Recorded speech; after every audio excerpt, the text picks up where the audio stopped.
오늘은 나그네의 삶과 부활의 믿음이라는 말씀을 가지고 함께 은혜를 나누도록 하겠습니다. 아브라함이 창세기 21장부터 하나님의 말씀을 통하여 자기의 생명과 같았던 이스마엘과 그리고 자기 아내 하갈을 짐승 가죽 부대에 물을 하나 주고 떠나보냅니다. 그게 아브라함의 삶에서는 굉장히 큰 고통이었어요.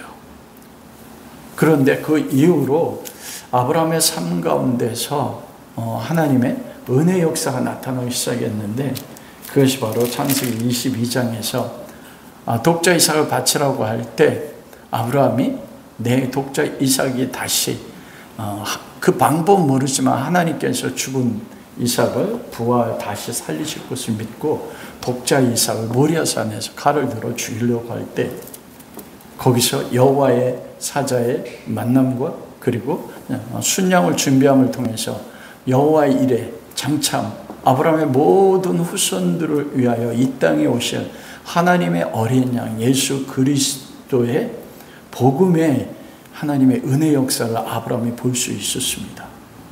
그리고 오늘이 아브라함의 삶의 가장 어떤 면으로는 두 개의 클라이막스가 있는데, 인생의 절정, 바로 이삭을 드린 것과 그리고 사라, 가장 사랑했던 자기 아내 사라를 그 죽음 가운데서 막벨라 밭에 있는 굴에 장사하는 이 모습이 아브라함의 삶의 신앙의 가장 절정이라고 할 수 있습니다. 여러분, 인생 삶에서 우리 사람들이 겪는 가장 크고 두려운 게 무엇입니까? 죽음입니다, 여러분. 죽음보다 두려운 게 없어요. 세상의 모든 권세를 가졌던 그 중국의 황제 시초가 됐던 진시황조차도 불로장생하기 위해서 뭐 어땠습니까? 제주도에 그 불로장생약을 구하러 보냈는데도 불구하고 어떻게 합니까? 죽음을 이긴 사람이 없습니다. 그래서 우리가 우리 삶에 하나님에 대한 믿음이 가장 최고로 나타나는 삶의 현실이 무엇이냐면 죽음입니다. 죽음 앞에 섰을 때 우리의 모습, 그게 바로 우리가 하나님 앞에 가져는 믿음의 최고의 표현이 죽음 앞에 반응하는 나의 모습인 거예요. 여러분, 아담의 후손으로 태어나는 모든 사람들은 태어나는 순간 으앙 하고 태어날 때, 여러분 그때 하나님의 심판이 임하는 거예요. 뭐라고 임합니까? 죄의 사망. 육체를 가지고 태어나는 모든 인간들은 태어나는 순간 사망을 선고를 받고 태어나요. 그래서 인생의 삶은 세상에서도 말하는 나그네 인생길의 마지막 끝은 어디를 향해 갑니까? 죽음을 향해 가는 거예요. 다른 말로 이야기하면 죄에 대한 대가로 인하여 사형이 선포됐는데, 그 사형의 선포가 어떻게 돼요? 각 개인의 삶의 여정에 따라서 그게 유예가 된 거예요. 집행유예가. 그 세상에 영화로운 자나 가난한 자나 그 인생의 마지막 끝은 어디로 가요? 죽음을 향해 가는 것입니다. 인생은 참 어떻게 보면 단순해요. 그러면 지혜로운 사람은 인생을 살아갈 때 나의 마지막이 죽음에 있다면, 그래서 성경에서 그러잖아요. 어리석은 자의 마음은 연락하는 곳에 있고 잔치집에 있고, 지혜로운 자의 마음은 어디에 있다고 해요? 장사하는 집에 있다.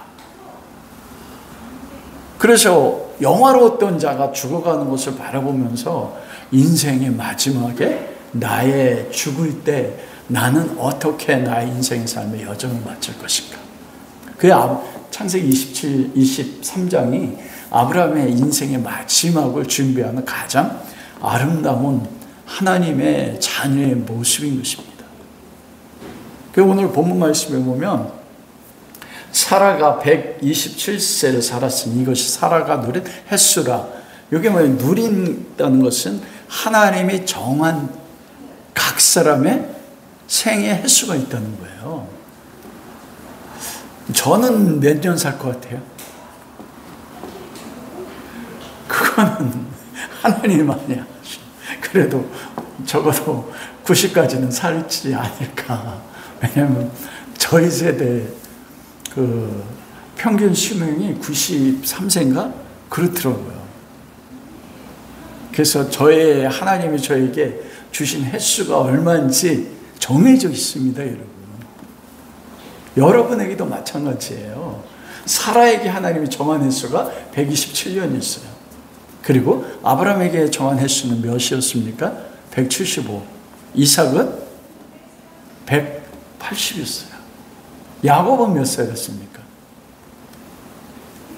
147. 요셉은 110세.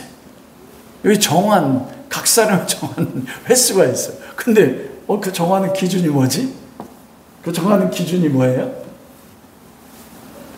여러분, 예전에 제가 어릴 때 이 집안에서 짤랑짤랑 소리가 있어요. 그게 뭐예요? 엿장수. 그러면 고물들, 병을 갖다 주면 엿장수가 어떻게 해요? 엿을 탁탁 쳐가지고 준단 말이에요.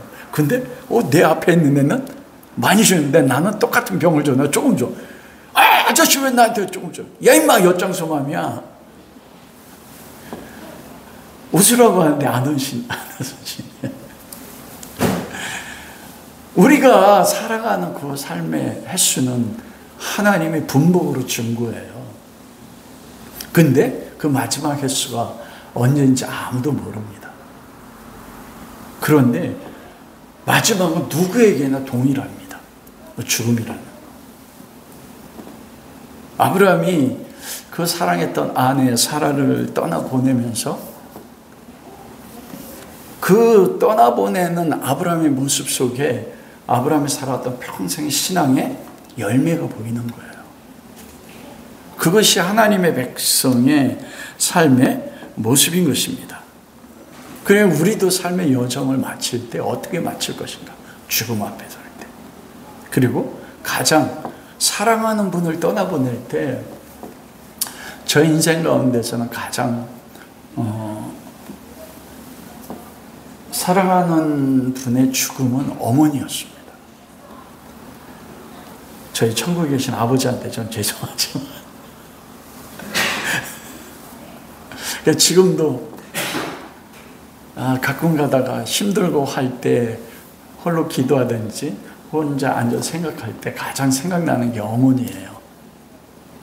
어머니가 제가 홍역으로 4살 때인가 5살 때인가, 그거 지금도 기억나요. 사람이 다 죽는다고 했대요. 근데 너무 몸이 아프던 기억이 납니다. 그때 저희 어머님 저를 안아주고 밤새도록 어떤 기도인지는 몰라요. 여러분이 가장 사랑하는 사람이 죽음을 통해서 세상을 떠난다고 해보십시오. 그럼 여러분 어떻게 반응할까요? 여러분에게 있어서 죽음은 어떤 의미를 가지고 있습니까? 아브라함이 사라가 죽었을 때 아브라함이 표현했던 몇 가지가 있습니다.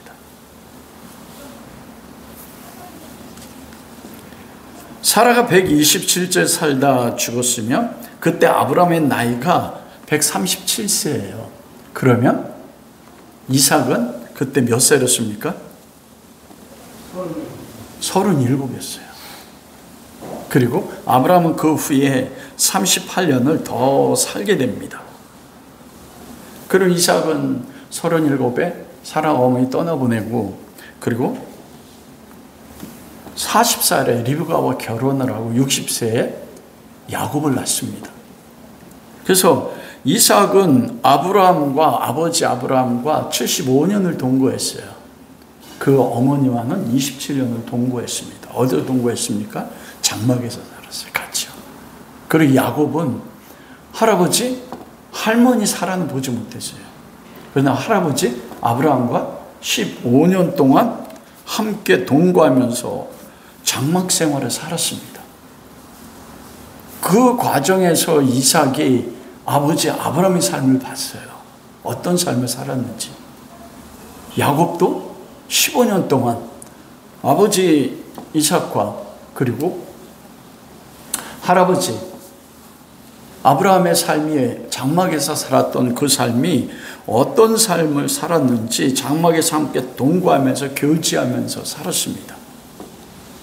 그 아브라함의 삶은 한마디로 오늘 본문에 보면 아내 사라가 죽었을 때 해적 속에 나와서 4절에 뭐라고 이야기합니까? 나는 당신들 중에 나그네요 거류하는 사람이니 딱 그렇게 표현해요. 그건 뭐냐면 아브라함의 평생의 삶은 우리가 아는 것처럼 한 곳에 정착 생활하지 않았습니다. 언제나 가나안 땅에 가서도 뭐 했어요? 장막을 치고 그곳에 제단을 쌓아 여호와 이름을 불렀다고요. 오늘 헤브론에서도 장막 생활했어요. 그 해적족들 장막 생활했습니까? 아니요. 해적족들은 건축하면서 살았어요. 근데 해적족 가나안 족속과 함께 살았던 아브라함은 브엘세바를 내려가서도 그랄에 우리가 전에 내려갔잖아요. 소돔과 고모라가 멸망하는 걸 보고 두려워서 풍요의 땅 그랄에 거처할 때도 집을 산 게 아니라 장막 생활했습니다. 아브라함이 장막 생활을 하면서 그가 자기의 자신에 대해서 뭐라고 하냐면 나는 나그네요. 이 땅 가운데 우거하는 자다. 우거한다가 뭐냐면 잠시 거처하는 곳이요. 내가 가야 될 곳은 따로 있다. 이 말씀인 것입니다. 나그네라는 건 무엇이에요? 내가 돌아갈 본향이 있다는 거예요. 즉 아브라함은 이 땅 가운데 삶을 살면서 이 땅이 내가 살아갈 영원한 땅이 아니고 내가 가야 될 뭐가 있다고요? 영원한 본향, 나의 고향이 있다는 삶을 가지고 살아갔어요. 근데 놀라운 건 뭐냐면 나는 당신들 중에 나그네와 우거하는 자로서 거합니다. 이 말을 언제 했냐면 사라가 죽을 때 했다는 거예요. 여러분 이 말 속에 아브라함의 믿음의 고백이 있어요. 아브라함이 사랑한 아내를 떠나보내면서 그 죽음을 바라보면서 이 죽음이 끝이 아니고 뭐라는 거예요?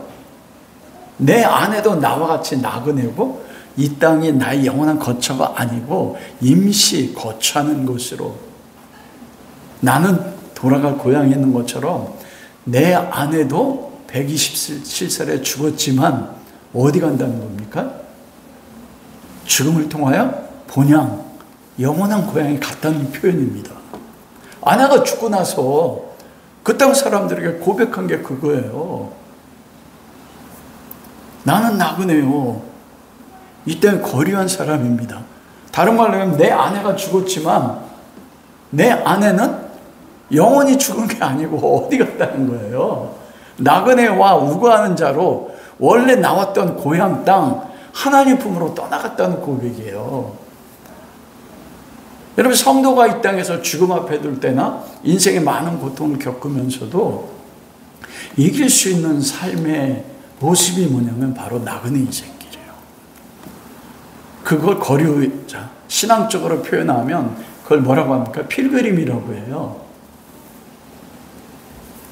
존 버년의 그 천루역정에 보면 순례자가 나오지 않습니까? 우리는 이 땅의 삶을 살면서 나그네로 돼 어떤 나그네요? 영적 나그네인 거예요. 순례자로. 그 죽음 앞에 대면했을 때 그 죽음이 영원한 분리가 아니고 죽음을 통해서 어디 가는 거라고 아브라함 표현합니까? 영원한 고향. 하나님 나라 가는 것. 그래서 아브라함이 사랑하는 아내를 떠나보내면서 가장 먼저 자기와 함께 사는 해적 속에 고백하는 거래요. 나는 여기에 나그네로 거류하는 자로 당신들 중에 거하나. 근데 나만 그랬습니까? 아브라함도 그랬어요. 여러분 이때 고백할 때 이삭이 아버지가 어머니 사라가 죽었을 때 어떻게 반응하는지 이삭이 본 것입니다. 그래서 성도가 이 땅에 죽음을 대면할 때조차도, 이 땅의 영광의 세상 속에 살아갈 때조차도 바로 살아가는 삶의 그 대표적인 모습은 뭐냐면 우리가 돌아갈 고향을 향해 가라가는 순례자의 삶을 산다는 것입니다. 여러분, 그래 야곱이 바로왕 앞에 내려갔을 때가 130살이었잖아요. 요셉이 부모님을 다 데려 70명이 가족들과 함께. 그때 야곱이 바로왕 앞에서 그런 말을, 너 몇 살이냐? 그러자 내가 험악한 인생 나그네 세월 130년을 살았습니다. 얼마나 멋있죠. 130년 나그네 인생 살았는데, 여러분, 나그네 인생 길이 순탄해요? 거처가 없는데, 야곱이 하나님 앞에 축복받아 하나님의 아들 아닙니까? 근데 뭐라고 표현하냐면 내가 험악한 인생 나그네 130년도 살았대요. 그리고 여러분, 성경에서 하나님 마음에 합했던 다윗 왕이 있지 않습니까? 다윗 왕이 왕궁에 거처하고 그리고 전쟁할 때마다 이겼습니다. 우리 안에 밧세바와 가늠한 것 외에는 하나님 앞에 범죄한 것이 없다고 기록할 정도였어요. 근데 다윗이 살았던 삶의 가치관, 인생관이 뭐였을까요, 여러분? 사무엘 마지막에 보면 나는 이스라엘 왕이지만 노래하는 자라고 했어요. 노래하는 자는 뭐냐면 예배하는 자라는 겁니다. 그런데 자기 자신에 대해서 고백했던 삶에 나는 어떤 인생을 살았는지를 딱 고백하는 게 시편 39편 12절이 그 말을 합니다. 대저 나는 여호와 하나님께 객이 되었고 나그네가 되었고 거류자됨이 나의 모든 열조와 같습니다. 놀랍잖아요. 아브라함이, 아니 다윗이 이스라엘의 헤브론에서 7년 동안 유다의 왕으로 통치하고 여부수 족속의 예루살렘을 정복해서 예루살렘을 하나님의 도성으로 구별해서 하나님이 예루살렘 나의 도성이라고 해요. 그래서 새 예루살렘 성이 천국이 임할 때 새 예루살렘 성으로 이야기하는 겁니다. 그런데 그가 왕궁에 거하면서도 그는 어떤 영적인 상태로 살았어요? 나그네로 살았어요. 그래서 솔로몬에게 성전 짓기 위해서 그가 준비한 게 뭡니까? 10만 탈란트, 전쟁할 때마다 이겼던 모든 재물을 자기 것으로 취하지 않았습니다. 다 하나님 앞에 드렸어요, 재물을. 그리고 자기가 가지고 있었던 재산의 그 오빌의 금이라고 해서 순금 중에 가장 양질의 금조차도 하나님께 다 드렸습니다. 왜 그렇습니까? 우리 조상들이 나그네 인생을 사는 것처럼 나도 내가 왕궁에 거하지만 나의 소망은 나의 돌아갈 하나님의 위한 한성. 다윗조차도 여러분 왕궁에서 왕으로 떵떵거리는 게 생애 목적이 아니었어요. 다윗이 나도 나그네, 주님 앞에 나그네고 그렇게 고백한다고요. 그 역대상 29장 15절 말씀을 보면 이스라엘에 그 살았던 이스라엘 백성 열조들이 자기들의 믿음을 고백하는데 29장 15절에 그렇게 고백합니다. 주 앞에서 우리가 우리 열조와 다름이 없으니. 우리 열조가 누구예요? 족장들. 다윗, 나그네와 우고하는 자라. 세상에 있는 날이 그림자 같아서 머무름이 없나이다. 그림자같이 빨리 지나가는 세월, 우리는 뭐로 살았는가?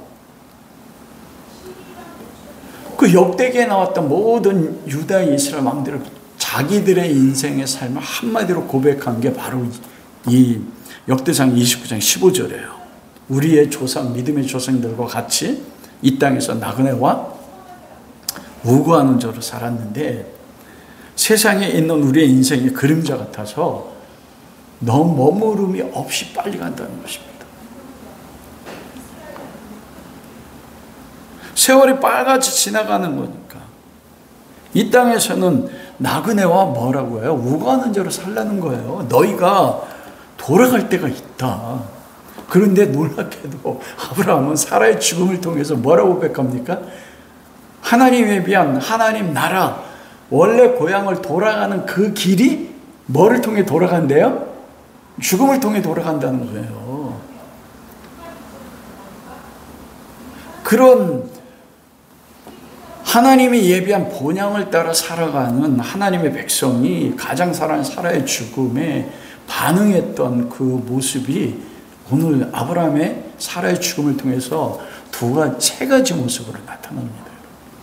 그게 바로 우리가 이 땅에서도 우리의 죽음을 향해 가는 인생길 속에서 가장 사랑하는 사람들이 죽음 앞에 뒀을 때 우리가 어떤 삶을 살아야 되는지 우리가 말씀 속에서 하나님이 그렇게 가르치고 그렇게 살기를 원하는 것입니다.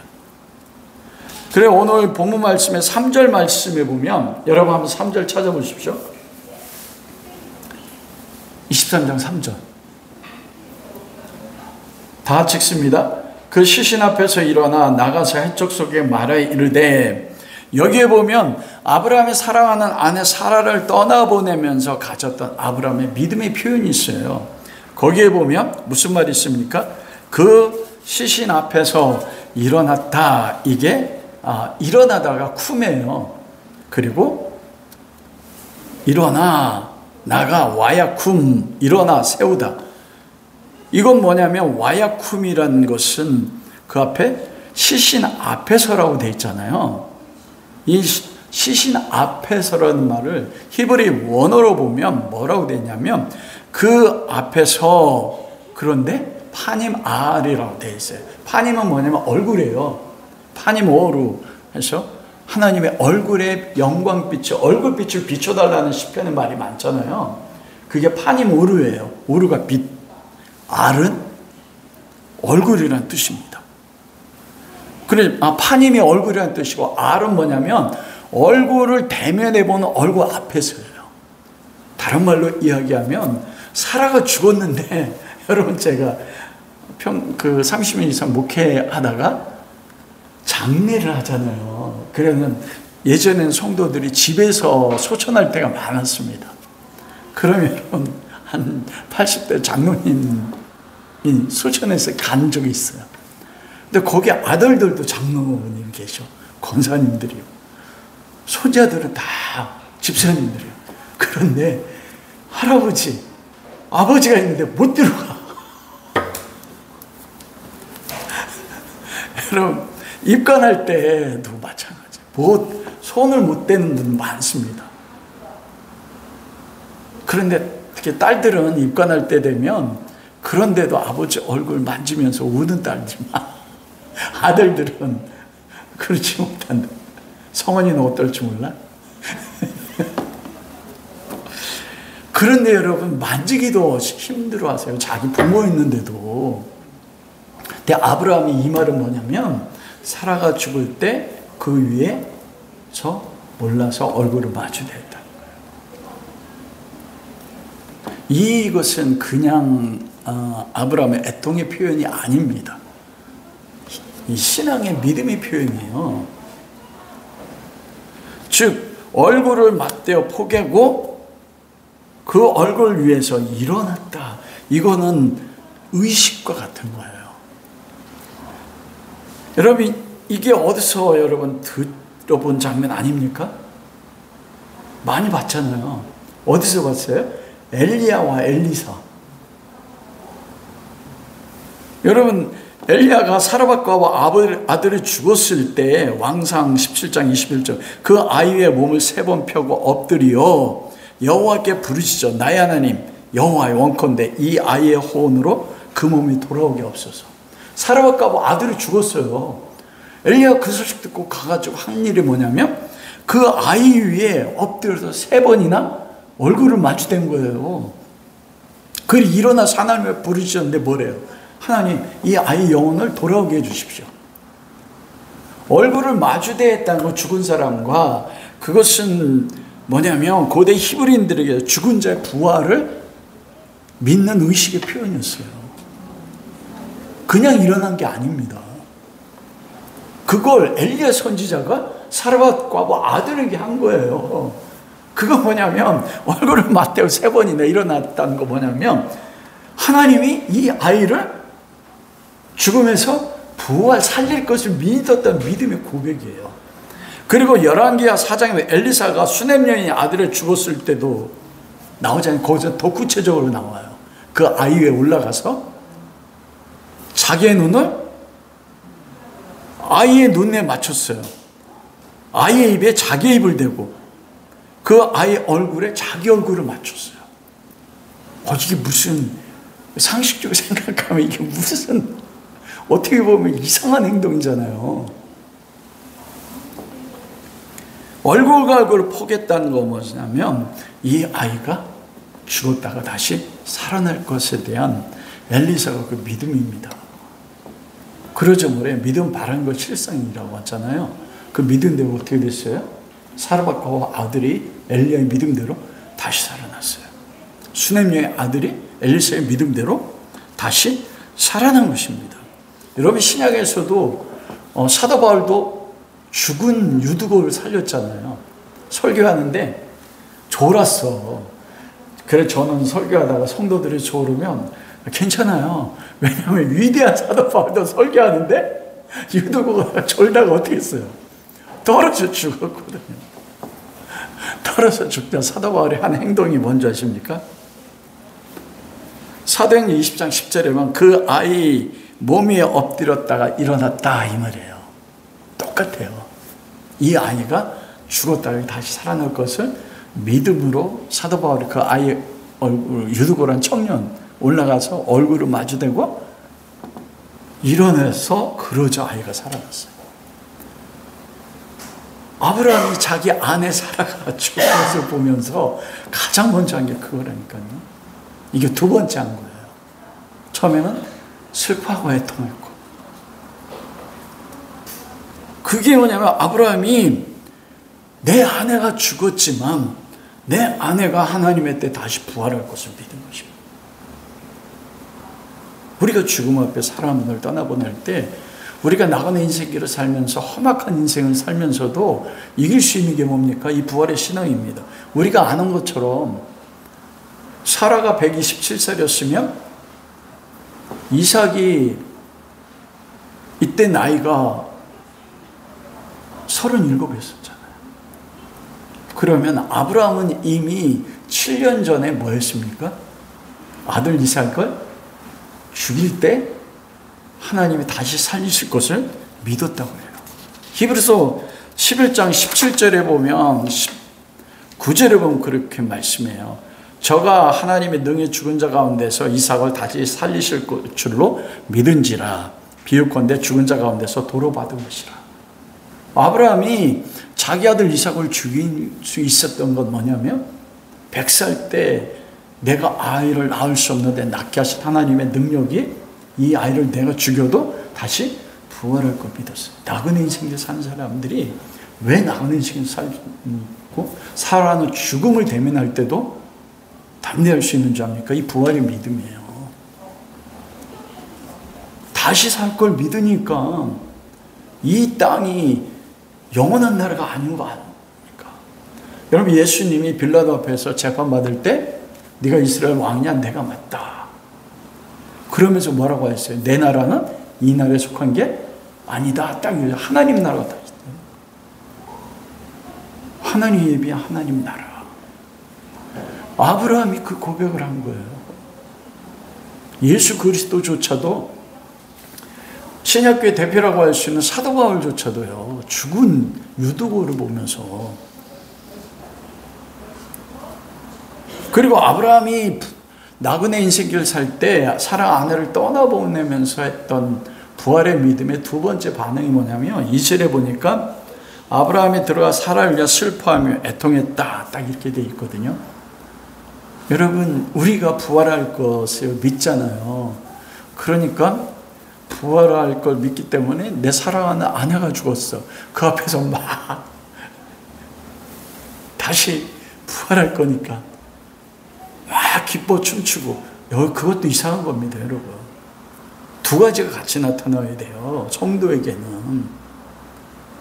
이 앞에 보면 슬퍼했다. 이게 리스포드라는 것인데 이거는 유대인들이 가장 슬픔을 표현할 때 가슴을 치면서 통곡하는 것을 의미합니다.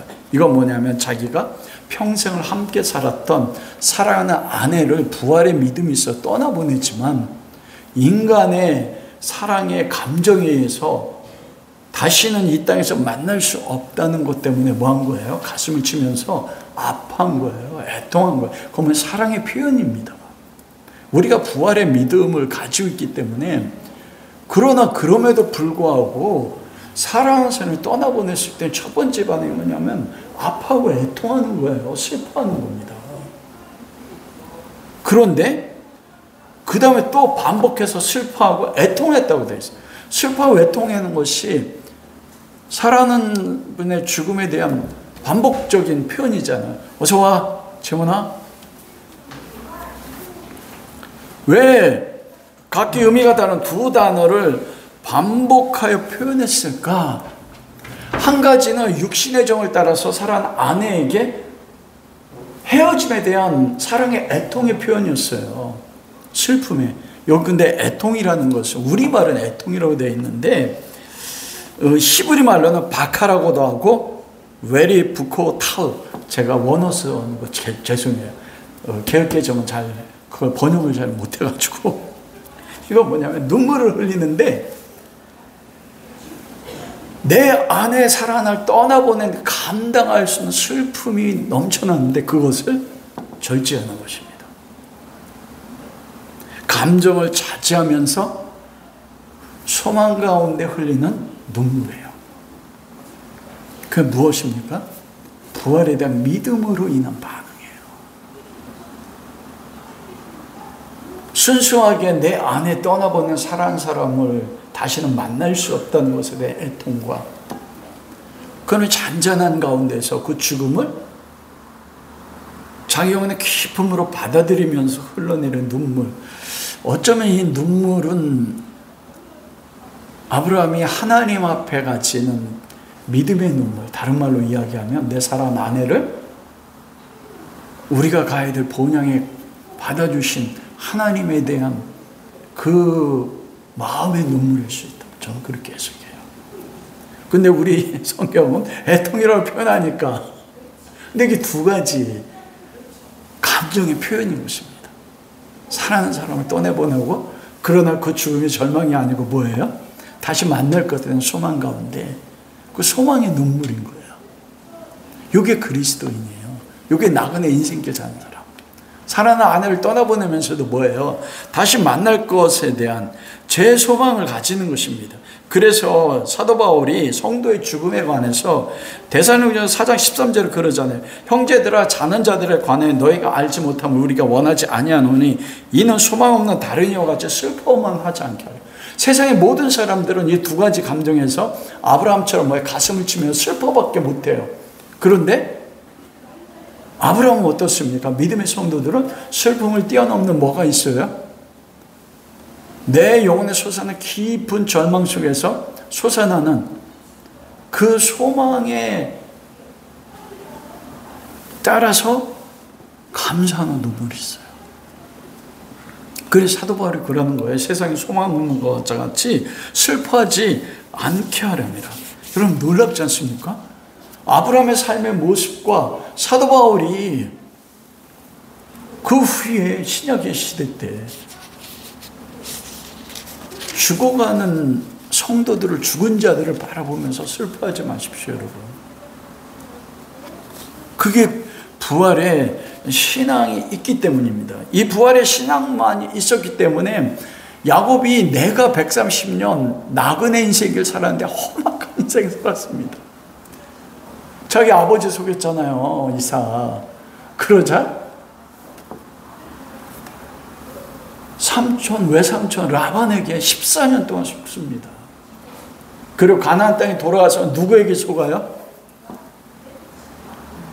10명의 아들이 막내 이삭을, 요셉을 죽이고 색동옷을 찢어서 가축의 피를 흘려가지고 아버지를 속았어요. 요셉이 아버지를 부를 때, 총리가 됐다는 소리를 들을 때까지 야곱은 아들들을 속아 살았습니다. 그런데 그 속아 살은 것 속에서도 아들 이삭을 떠나보낼 때 내가 슬프며 스올에 내려간다.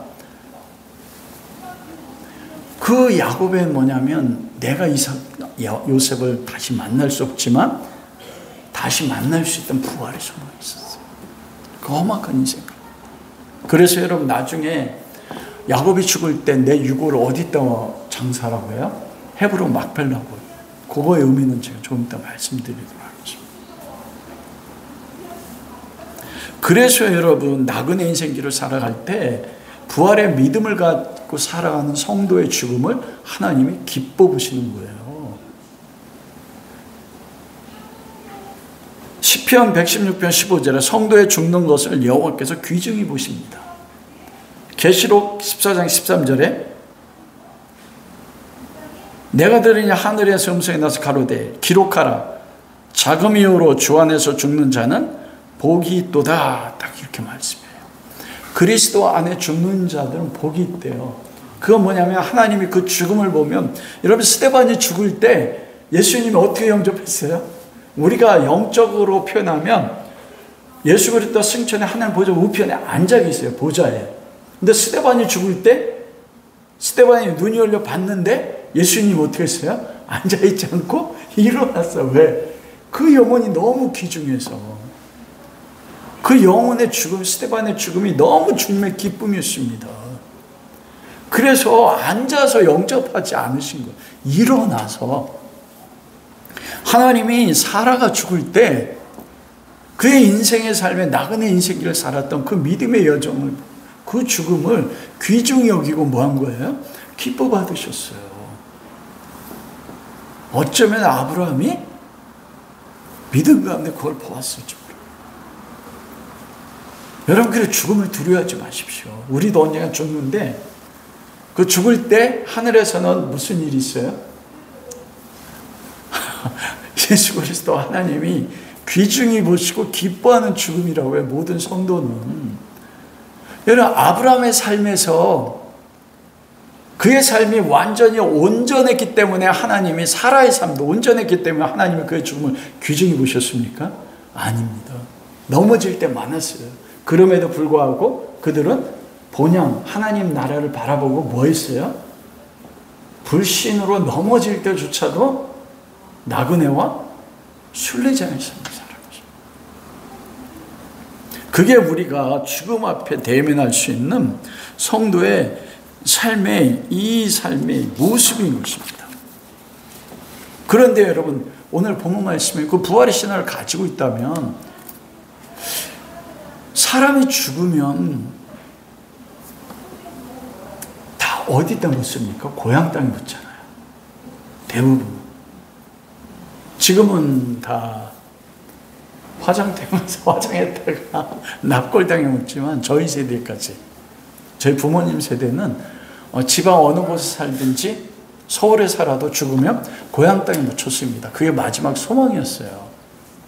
근데 부활의 신앙을 가지고 있는 아브라함이 왜 가나안 땅에서 그 에브론에 굴에다가 묻어달라고 했을까요? 여러분, 그게 아브라함의 마지막 가지는 믿음의 고백이에요. 부활의 신앙에 대한, 그리고 하나님 나라가 임할 것에 대한 믿음의 고백이 바로 이 막벨라 동굴과 그 밭을 사는 것입니다. 그것에 매장하기 원했어요. 그건 뭐냐면 하나님이 아브라함에게 약속한 게 무슨 약속입니까? 가나안 땅을 약속했잖아요. 근데 가나안 땅은 뭐예요? 하나님이 아브라함에게 약속한 이스라엘 민족 통치하는 땅, 하나님 나라입니다. 이 땅이 허락한 하나님 나라예요. 그렇죠? 그래서 아브라함이 사라가 죽어서 영원한 본향에 간 걸 믿었단 말이에요. 그런데 그 아내를 매장하기 위해서 장차는 자기의 매장지로 삼았습니다. 이삭도 그곳에 매장돼요. 야곱도 죽으면서 그곳에 매장돼요. 요셉도 죽을 때 뭐라고 했어요? 하나님이 너희를 애굽에서 인도해낼 거야. 나를 가나안 땅에 묻어달라. 그게 뭐냐면 가나안 땅은 하나님 약속과 하나님 나라잖아요. 그런데 하나님 나라는 어디 있습니까? 영원한 하나님의 세계에 있잖아요. 그런데 아브라함이 막벨라 동굴과 그 밭을 샀다는 건 뭐냐면 하나님이 아브라함이 약속한 게 무엇이에요? 내가 보는 동서남북 이 땅을 너에게 주겠다. 죽으면서도 아브라함이 뭐 한 겁니까? 사라를 막벨라 동굴에 묻으면서 하나님이 이 가나안 땅을 나에게 줄 것이다. 이걸 믿은 거예요. 여기에 무엇이 있냐면 하나님 나라가 그 가나안 땅에서는 눈으로 본 하나님 나라지만 그게 완전한 하나님 나라가 아니잖아요. 그 가나안 땅에 막벨라 동굴을 샀다는 것은 무엇이냐면 지금은 내 소유로 안 됐지만 오늘 본문의 마지막 절을 보면 뭐라고 하냐면 그 막벨라 동굴과 그 밭이 아브라함의 매장지로 어떻게 됐어요? 확정되었다. 이건 딱 결정된 거예요. 아브라함의 믿음으로. 그게 뭐냐면 그게 이제 하나님 나라가 된 거예요. 씨가 돼서 나중에 어떻게 가나안 땅 전체가 하나님 나라가 되는 것입니다. 그건 뭐냐면 눈에 보이는 가나안 땅을 그 막벨라 동굴을 사서 아내를 심음으로써 아브라함이 무엇을 고백하냐면 장차 원래 본향 하늘에 있는 새 진짜 가나안 땅이 어떻게 할 거예요? 이 땅에 임할 것을 믿은 겁니다. 이해가 되세요? 믿음은 바라는 것의 실상이란 말입니다. 이 땅이 하나님 나에게 주신 가나안 땅, 약속의 땅, 하나님의 나라가 될 것을 믿었어요. 그래서 막벨라 동굴을 샀습니다. 밭과. 그건 뭐냐면 장차 지금은 나의 조상들의 나의 후손들에서 가나안 땅이 보이는 하나님 나라가 될 거지만 내 아내가 간 영원한 하나님의 도성, 그 도성이 언젠가는 어떻게 한다는 거예요? 이 약속의 땅 가나안 땅에 임할 것이다. 그래서 여러분 아브라함이 가나안 땅을 샀다는 것은 무엇이냐면 우리 교회 주제찬이 그러잖아요. 마라나타 아멘 주 예수 어서 오시옵소서. 아브라함이 그 고백한 겁니다. 하나님 나라 어서 오십시오. 하나님 나라는 무엇을 한지합니까? 예수님 그러죠. 회개하라 천국이 하나님 가까웠다. 예수님의 하나님 나라인 것입니다. 그가 창세기 22장에 여호와의 사자 막벨라 동굴에 자기 아내를 밭을 사서 그곳에 매장했을 때 아브라함은 믿음으로 고백한 거예요.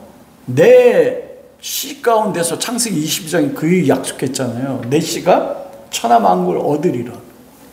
하나님 나라 임하십시오. 이곳에. 우리로 말로하면 아멘 주 예수 어서 오시옵소서예요. 아브라함이 그걸 보고 산 거예요. 우리가 지금 나그네 인생길 살면서 우리가 하나님 앞에 가지는 최고의 믿음의 고백은 무엇입니까? 예수 그리스도 초림했잖아요. 아브라함 그 초림 바라고 재림까지 바라봤지만 우리는 예수 그리스도의 초림을 역사 속에서 봤어요. 우리가 이 땅에 나그네 인생길을 살 수 있는 이유가 뭡니까? 하나님 나라 대신 그리스도가 새 예루살렘 성과 함께 우리 가운데 오신다는 거. 그것을 믿음으로 아브라함은 고백한 게 뭐냐면 막벨라 동굴과 그 밭을 사서 아내를 매장한 것입니다. 그게 하나님의 백성이 살아가는 믿음의 삶인 것입니다. 여러분 그러면 적용해 보십시오. 그러면 우리가 적용해야 될 이 땅에 우리의 가시적인 가나안 땅은 어디입니까? 우리도 우리의 가나안 땅을 사야 되잖아요. 그걸 통해서 하나님 나라가 임재한다는 것, 예수 그리스도가 다시 온다 마라나타에 대한 신앙, 아멘 주 예수 어서 오시옵소서의 신앙이 고백되는 거잖아요. 이 땅의 가시적인 가나안 땅은 어디입니까? 아브라함에 주어진 가나안 땅이 참 약속이다. 하나님 나라를 상징하는 것처럼 아브라함의 후손인 우리들에게 완성될 하나님 나라를 상징하는 약속의 땅 가나안 땅은 무엇입니까? 교회입니다, 여러분. 교회라고요. 우리는 교회를 진짜, 제가 목사인데도 신앙생활하면서 만난 수많은 성도들 보면 교회 알기를, 세상 표현하면 죄송해요, 진짜 그런 걸 너무 개떡같이 여겨요. 교회 알기를요? 아니요. 아브라함이 샀던 그 가나안의 마물에 막벨라 밭과 그리고 구려. 여러분, 왜 나중에 갈멜이 헤브론 땅을 달라고 했는지 아십니까? 헤브론 그거 알았어요. 헤브론이 유다 지파의 족장이었지 않습니까? 하나님 이 산지를 나에게 주십시오. 근데 가나안 땅에 수많은 산지가 있잖아요. 그런데 헤브론 땅 달라고 했어요. 왜냐하면 그 땅이 하나님 나라니까. 여러분, 그래서 유다 지파 가운데서 메시아인 그리스도가 나는 거예요. 그 믿음의 고백대로. 우리의 신앙의 마지막 여정의 목적이 무엇입니까? 우리의 삶의 모든 걸 합력하여 하나님의 선, 그리스도의 형상이 나타나는 거잖아요. 아브라함의 그 믿음대로 막벨라 동굴과 밭을 사서 하나님 나라, 약속한 나라가 이 땅에 임할 것입니다. 그리스도가 올 것입니다. 그걸 믿음을 고백함으로써 그의 후손 가운데 누가 났어요?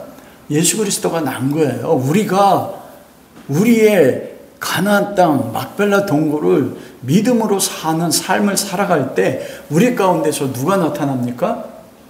예수 그리스도가 나타나는 거예요, 여러분. 그런데 우리에게 주어진 이 땅의 가나안 땅 마물의 밭과 막벨라 밭과 그 굴이 뭐냐면 바로 여러분 교회인 것입니다. 그런데 교회는 건물을 말하는 게 아니에요, 여러분. 400세겔을 주고 샀잖아요. 대가 지불한 겁니다. 무료로 준다고 하는데도, 왜냐 하나님 나라니까. 그러면 400세겔을 통해서 외형적인 교회를 지으려는, 그게 아니에요. 여러분이 교회잖아요. 여러분이 하나님 나라입니다, 여러분. 여러분 가운데서 무엇입니까? 하나님 나라가 임할 것이라. 내가 가나안 땅의 막벨라 동굴이라는 거. 하나님이 부르셨대. 그래서 여러분, AD 70년에 예루살렘 성전이 무너지고 예수님이 세례받을 때 성령이 예수님의 머리에 임하셨을 때 그것이 하나님 나라가 이루어졌잖아요. 그래서 사도 바울이 너희 몸이 하나님이 거하시는 성전인 줄 알지 못하느냐. 우리가 가나안 막벨라 동굴입니다. 하나님이 약속하신 가나안 땅이 우리예요.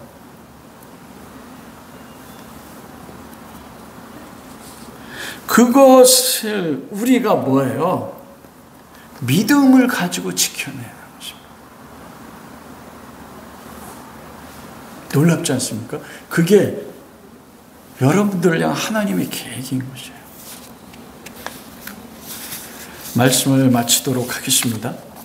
여러분, 그렇게 아브라함이 막벨라 동굴을 사물을 통해서 하나님 나라가 장차 임할 것, 여러분 오늘 본문 말씀 속에 보면 햇사람이 아브라함에게 고백하는 그 고백이 나옵니다. 그 고백이 뭐라고 이야기해요? 여러분 6절 말씀 한번 같이 읽어보겠습니다. 그리고 6절 보십시오. 우리 다 같이 읽습니다. 내 주여 들으소서. 당신은 우리 가운데 있는 하나님의 세우신 지도자이시니 우리 묘실 중에서 좋은 것을 택하여 당신의 죽은 자를 장사소서. 우리 중에서 자기 묘실에 당신의 죽은 자 장사함을 금할 자가 없으리이다. 여러분 너무 멋있잖아요. 햇사람, 이 사람들이 아브라함을 향해서 뭐라고 이야기하냐면 당신은 우리 가운데 관한 하나님의 세우신 지도자래요. 저는 제가 목사지만 부끄러운 게 뭐냐면 많은 목사님들 중에서나 많은 그리스도인 중에서 세상 사람들에게 있어서 당신은 우리들 가운데 세우신 하나님의 지도자입니다, 이 말을 들어보는 지도자를 거의 본 적이 없어요. 얼마나 가슴 아픈지 모릅니다. 우리의 믿음의 조상 아브라함 그렇지 않았어요? 야곱이요, 험악한 생 130년을 살았을 때 놀랍게도 여러분, 강한 자가 약한 자를 축복하는 거잖아요. 야곱이 어떻게 해요? 담대하게 바로왕에게 축복해요. 믿음 아니면 불가능합니다. 부활의 믿음. 내 삶이 하나님 나라가 임한, 내가 하나님 나라라는 거, 이런 믿음이 있기 때문에 뭐예요? 세상에 고대 근동의 가장 강한 자가 바로왕이잖아요. 근데 바로왕과 능히 비교할 수 없는 게 내가 하나님 나라잖아요. 여러분, 그런 세상을 향한 담대함이 있으십니까? 우리 가운데 이 햇사람의 고백처럼 당신 우리 가운데 있는 하나님의 세우신 하나님의 지도자입니다. 이런 사람들이 일어났으면 좋겠습니다. 여러분이 그런 사람이에요. 그게 우리의 정체성이라니까요. 그게 우리가 세상에 살아가는 목적입니다. 하나님 그렇게 만들기 원하세요. 그런데 하나님을 세우신 세상 사람이 인정하는 하나님의 지도자의 삶의 모습이 무엇으로 나타난 줄 아십니까? 7절에 보니까 아브라함이 일어나 그 땅 중에 해쪽 수간에 몸을 굽히고, 이거는 가장 낮은 자가 주인에게 하는 겁니다. 아브라함은 318명 4개 국가를 정복했어요. 그리고 거부입니다. 브엘세바 7 샘물도 가지고 있습니다. 그런데 그가 해족수가 앞에 믿지 않는 그들 앞에 뭐합니까? 몸을 굽혔어요. 땅에. 그게 한 번만 나오는 게 아니고 2번이나 나온다고요. 2번이나. 겸손. 그걸 해쪽 속에 주변에 가난한 사람들이 보고, 그럴 수 있는 게 무엇입니까? 하나님 나라 임재할 것, 그리고 부활의 소망이 있기 때문에 내가 살아가는 삶의 목적이, 나에게 수많은 사람이 있고 수많은 재물이 있고 영향력이 있어도 겸손하게 섬길 수, 이게 주님의 모습 아닙니까? 나는 온유와 겸손한, 나는 섬김을 받으려 온 것이 아니라 뭐라고 했어요? 난 섬기러 왔다. 하나님이 우리를 만들어 나간 여러분의 모습입니다. 믿음과 결부시키십시오. 내 모습이 아무리 부족해도 하나님은 우리를 세상에 하나님의 지도자로 세우십니다. 험악한 인생길 살아도 우리는 세상 왕에게 뭐 할 수 있는 사람들이에요? 축복할 수 있는 사람들이에요. 왜냐하면 우리는 진리를 보니까. 이 땅이 영원한 땅이 아닌 거 알거든요. 그런 은혜가 우리 모두에게 함께 할 수 있기를 주님의 이름으로 축원합니다.